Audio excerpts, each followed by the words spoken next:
भारतीय शेयर बाजार ने नए साल की शुरुआत निवेशकों की उम्मीदों के उलट की है। बाजारों ने साल के पहले कारोबारी हफ्ते का अंत गिरावट के साथ किया। सेंसेक्स और निफ्टी दोनों ही इस कारोबारी हफ्ते 2% से अधिक की गिरावट के साथ बंद हुए। सेंसेक्स और निफ्टी 4 महीनों की सबसे बड़ी साप्ताहिक गिरावट के साथ बंद हुए।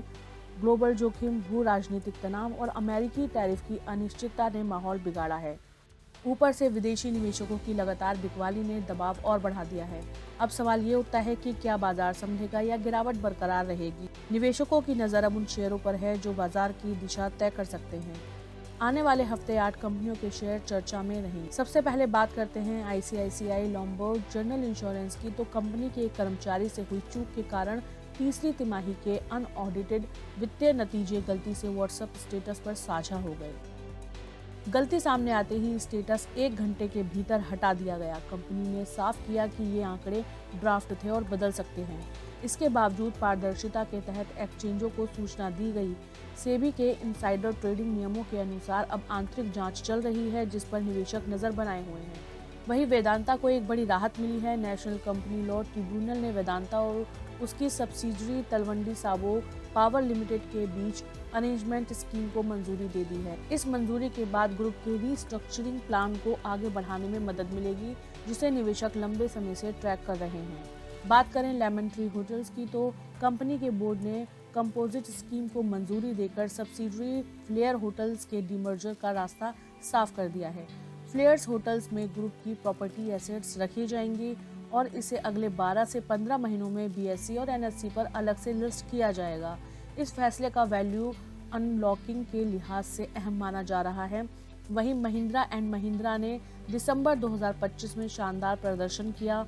कंपनी की कुल बिक्री सालाना आधार पर 27% बढ़कर 85,501 यूनिट्स पहुंच गई है। यूटिलिटी व्हीकल सेगमेंट की मजबूत मांग ने कंपनी की आउटलुक को लेकर निवेशकों का भरोसा बढ़ाया है। भारत सरकार के स्वामित्व वाली इरेजा ने दिसंबर तिमाही में शानदार प्रदर्शन करते हुए 584 करोड़ रुपए का शुद्ध मुनाफा दर्ज किया है, जो सालाना आधार पर 37% की बढ़त है। मजबूत नतीजों से रिन्यूएबल एनर्जी सेक्टर में कंपनी की स्थिति और मजबूत हुई है। वहीं श्रीराम फाइनेंस को मूडीज से बड़ी राहत मिली है। रेटिंग एजेंसी ने कंपनी का आउटलुक स्टेबल से बढ़ाकर पॉजिटिव किया है, जबकि BA1 रेटिंग बरकरार रखी गई है, जिससे निवेशकों का भरोसा बढ़ा है। द फोनिक्स मिल्स ने दिसंबर तिमाही में मजबूत प्रदर्शन किया। कंपनी का कुल रिटेल कंजम्पशन सालाना आधार पर 20% बढ़कर 4,787 करोड़ रुपए पहुंच गया है। वहीं FY26 के पहले 9 महीनों में कंजम्पशन 15% की बढ़त के साथ 12,122 करोड़ रुपए रहा है।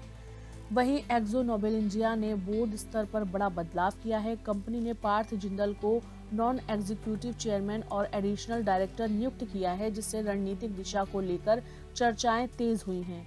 आने वाले कारोबारी सप्ताह बाजार के लिए निर्णायक साबित हो सकता है। भले ही वैश्विक स्तर पर अनिश्चितता बनी हुई है, लेकिन चुनिंदा कंपनियों से जुड़ी सकारात्मक खबरें राहत दे सकती हैं। कॉर्पोरेट एक्शन, तिमाही नतीजे और बोर्ड फैसले निवेशकों की रणनीति तय करेंगे। वेदांता, लेमन ट्री और महिंद्रा एंड महिंद्रा जैसी कंपनियां खास फोकस में रहेंगी। वहीं एरेजा और श्रीराम फाइनेंस के मजबूत संकेत भरोसा बढ़ा सकते हैं। निवेशकों के लिए यह समय सतर्कता और स्टॉक स्पेसिफिक अप्रोच अपनाने का है।